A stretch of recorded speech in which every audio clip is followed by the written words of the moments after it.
Hello, welcome to Anti-Social Media. I am your host THC and I fucking hate social media, as the podcast title would imply. On this first episode today, we're going to just be laying down the groundwork of the podcast, basically like why are we called anti-social media? Why do I hate social media? And also just like, saying things that no one has not said before, like why does social media suck, and like also just some of my personal experiences with social media. I do identify as a woke liberal. I'm joking. I do consider myself a recovering social media addict because um I do consider myself a recovering social media addict. I've been in recovery now for like 1.5, maybe 1.75 years now. So not a lot of time, but definitely a lot of time to reflect and assess and really process my thoughts, feelings, and experiences from my addiction, and how the aftermath of my addiction has impacted me now. Um, I have like since I've been in recovery and like just talking more with like my friends about how much I don't like social media, thankfully a lot of them agree, and and we often just start talking about like how much social media has like fucked people's brains up. And so this podcast is just going to be like a more structured, more one-sided and documented versions of those conversations I have with my friends, and it's just going to be me alone.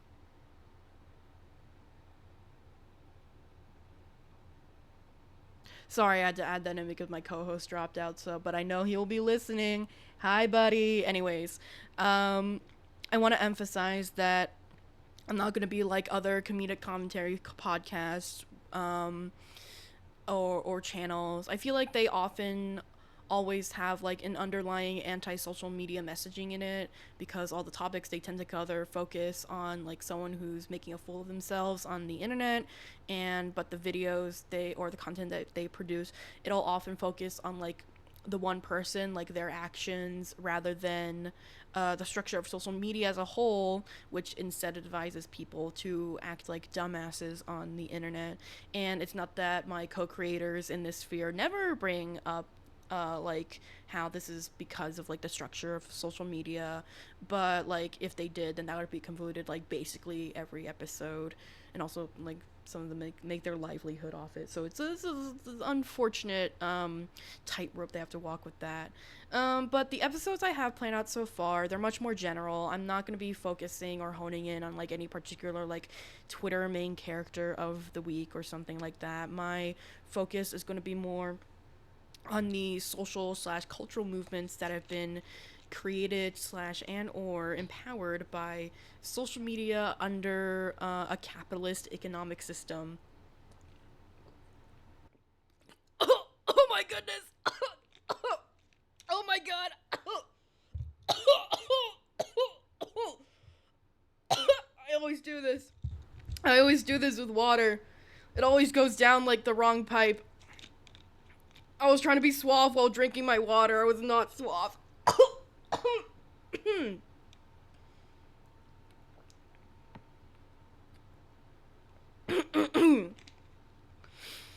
So yeah, let's be real. A lot of the reasons why there's so much hate for social media these days is how the structure of it has been shaped by capitalist interest. So to name a few things, the encouragement to consume more content rather than create, and social media companies curating user interfaces and algorithms to keep your attention are just the few things I can name off the top of my head of why social media sucks. And some episodes will also delve into, I'd say, movements that are adjacent and or popular within anti-social media slash anti-tech movements, like anti-consumerism, sustainability, DIY ethics, things like that.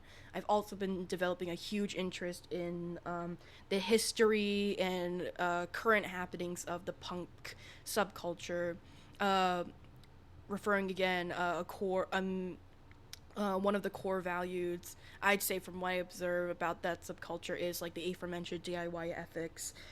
This and this is sort of this is showed through their grassroots marketing efforts, like making their own zines, burning their own albums and CDs and cassettes into CDs and cassettes, and putting together shows in their local area. Actually, the town I think it's kind of a shithole town, but it does have a pretty thriving punk scene, which is definitely a thing I'd like to do a video about in the future on the podcast extra content channel, which by the way don't like bother looking it up. There's like nothing on it right now. There's not even like a profile picture, I think.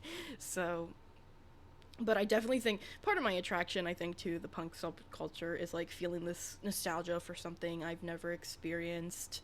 But because I romanticize the idea of being able to find a community near me where I can find people who share similar philosophies to me.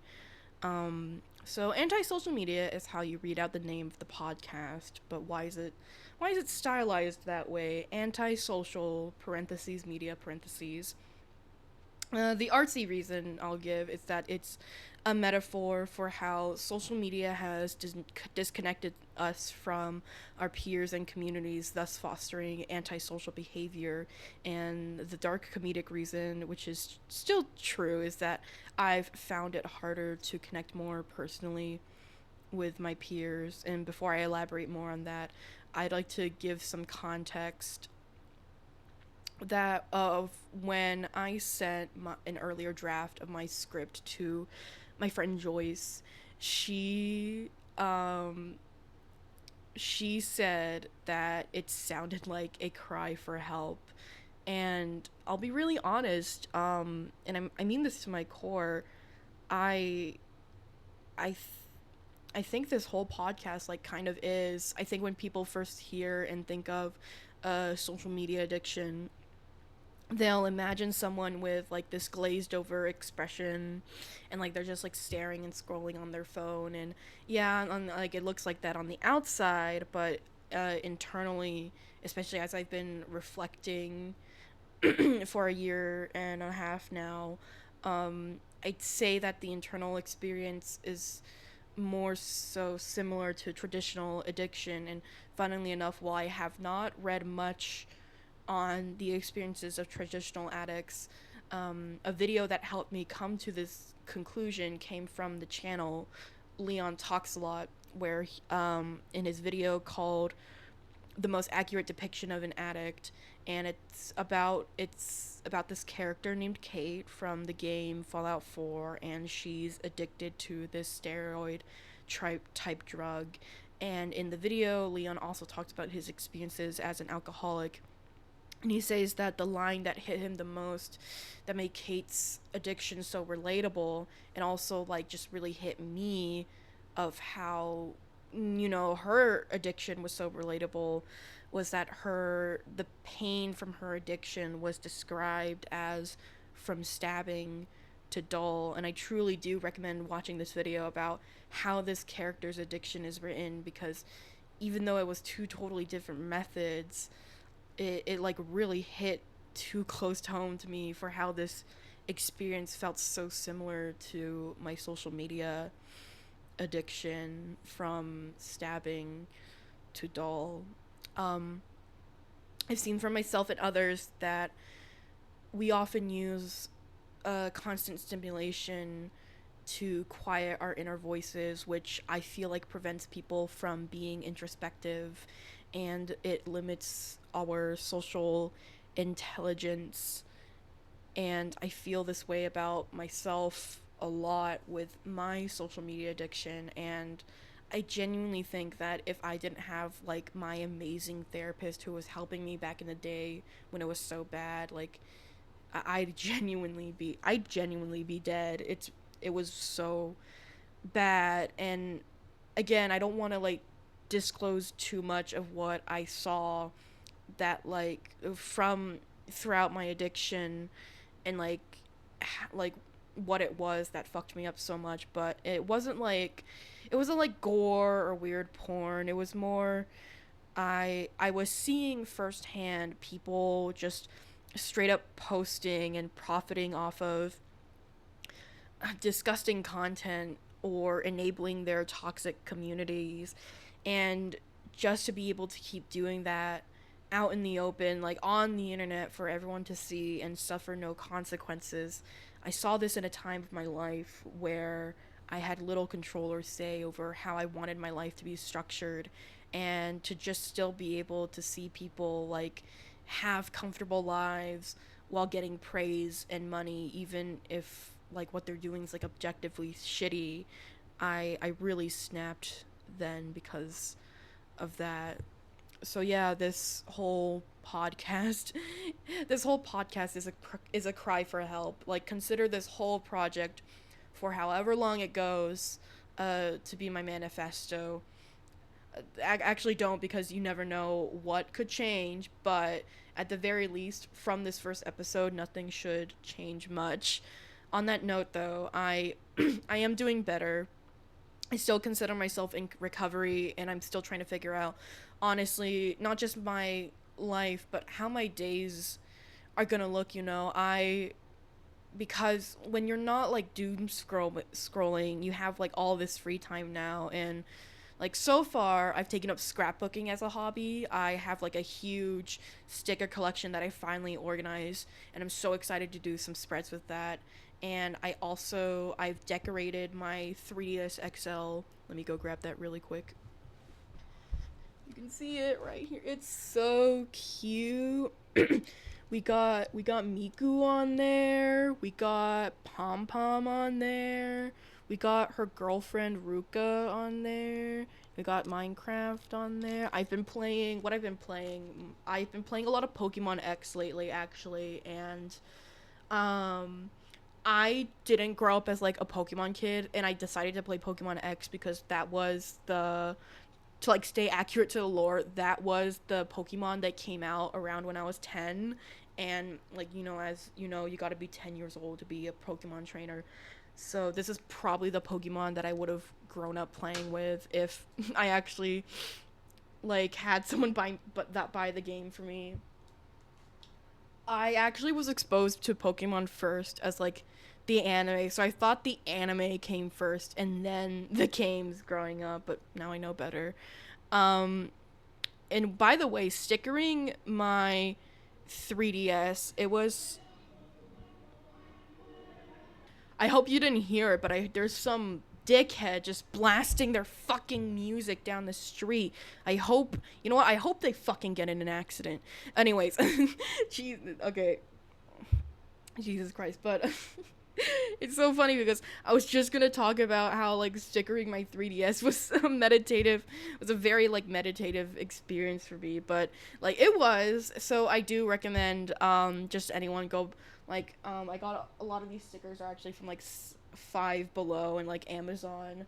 So like go to like your local Five Below or like a craft shop and just like go crazy on like any like empty surface. And I was like just stickering this while like listening and watching what's in my bag videos. It was so nice.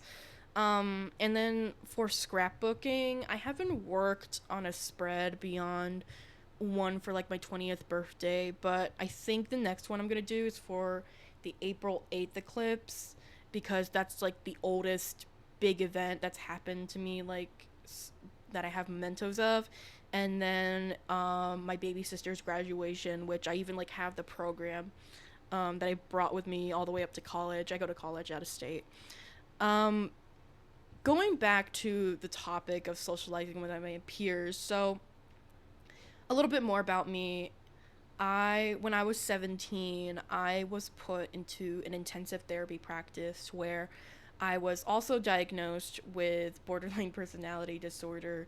I had to undergo intensive therapy for myself and even with my family. So I've developed a lot better habits when it comes to dealing with uncomfortable emotions and relationship conflicts, which, from my experience, I have to learn now how to gauge another person's emotional intelligence and try to work around that to communicate my feelings. And um these like skills, these interpersonal skills, they do take a lot of time to master, and I think everyone eventually learns these skills naturally. But I had to undergo go it sooner, since the way I reacted to uncomfortable or distressing situations was getting in the way of a better life for me. I want to go more into my own experience now. I want to go more now into my own experience with social media, which you might already have an impression of that it's bad. And so, like, it like genuinely warped my view of reality, both how I saw other people in real life and like how I thought they'd see me, and like all, even how I saw myself.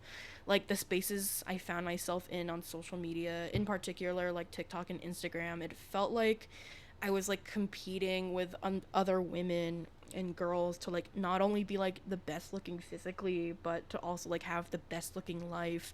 And this has like affected me greatly since I was like 16.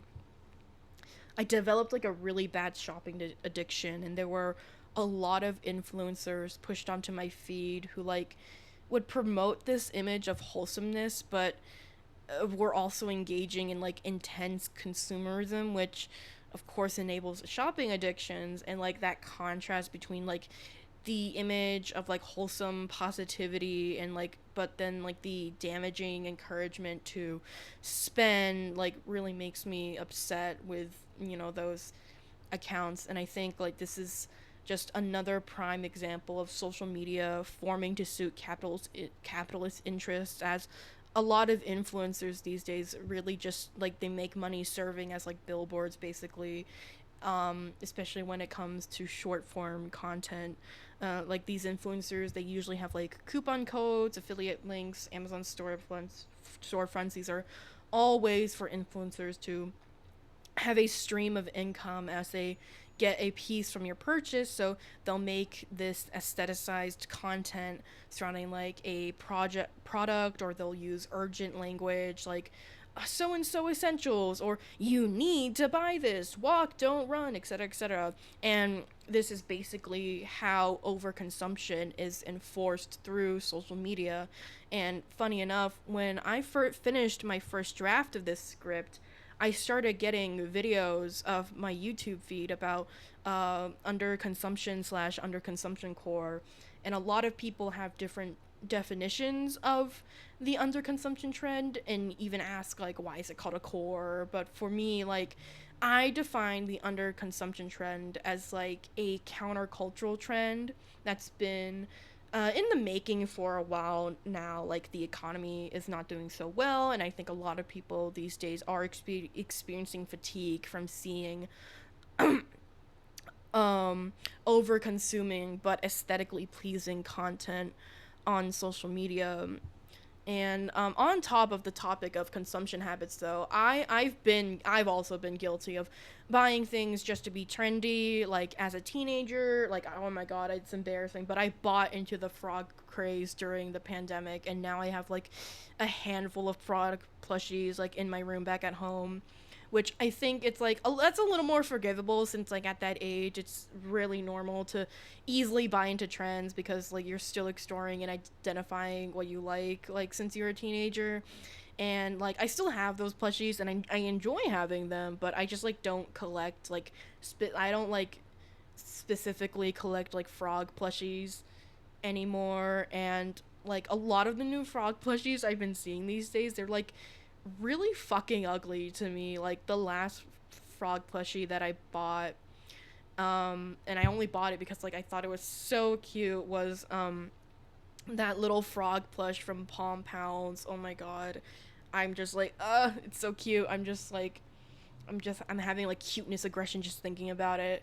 And it's like that's been like the only plushie that's appealed to me since.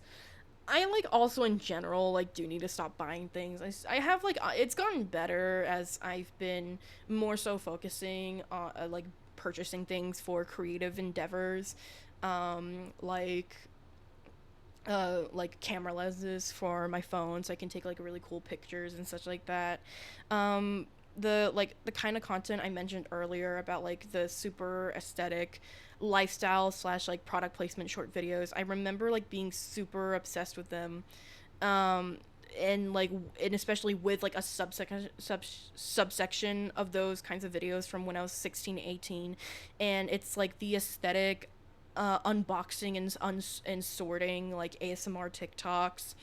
There was just like something extremely satisfying about seeing all the colors and the different products and how the users would coordinate to get them together. And I was also just deeply insecure at that time, and a lot of these videos I was watching were centered on makeup, so I just bought like this unnecessary about amount of makeup during that time.